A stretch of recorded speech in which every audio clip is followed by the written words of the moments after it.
संत एकनाथ के पास एक आदमी आया और पूछा, महाराज, दुनिया में किस तरह से रहना चाहिए? संत ने कहा, जरा सामने आ, पहले तेरा माथा देख लूं कि तेरा जीवन बाकी भी है कि नहीं। वो आदमी सामने आया और माथा दिखाया। संत ने कहा, तेरी तो 7 दिनों में मौत है, अब तू कहे तो बताऊं। आदमी बोला, फिर रहने दो। वो भागता हुआ गया। वो बहुत चिंतित हो गया था। सबसे पहले उसने उसने उन लोगों से माफी मांगी जिनको उसने भला बुरा कहा था। फिर जिन लोगों से झगड़ा किया था, बेईमानी की थी, उनसे भी जाकर माफी मांगी। घर जाकर बच्चों को बच्चों का हक दे दिया, उसकी पत्नी को पत्नी का हक दे दिया। उसने पत्नी से कहा कि मेरी यात्रा का मुद्दा मूड रहा है, मैं भगवान का सहारा ले रहा हूं, अगर हो सके तो तू भी भगवान का सहारा ले लेना। इस तरह से इस आदमी के 7 दिनों में से 6 दिन तो बीत गए। 7वें दिन वो भगवान के ध्यान में बैठा। आज उसका मन बद्दा हल्का था।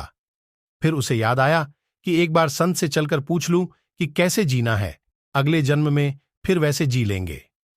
वो गया संत के पास और उसने पूछा कि महाराज, आप मुझे बताओ कि किस तरह से दुनिया में जीना चाहिए। संत ने कहा, मैं बताऊंगा, पर तू पहले ये बता कि तुम्हारे ये 7 दिन कैसे रहे। तुमने इन 7 दिनों में कितने लड्ढाई झगड़े किए, किस किस से बेईमानी की। ये आदमी बोला, महाराज, मैंने कोई नए लड्ढाई झगड़े नहीं किए, बल्कि जो पुराने थे उनसे भी जाकर माफी मांग ली और उन्होंने भी मुझे माफ कर दिया।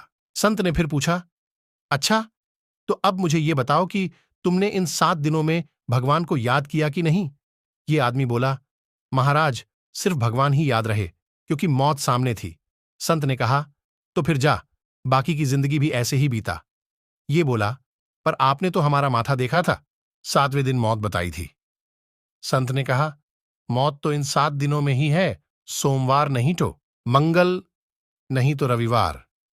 यही 7 दिन है, इनमें ही आदमी जन्म लेता है और इन्हीं 7 दिनों में मरता है। तुझे जरा घुमा के समझाया है, वरना आदमी समझता कहां है।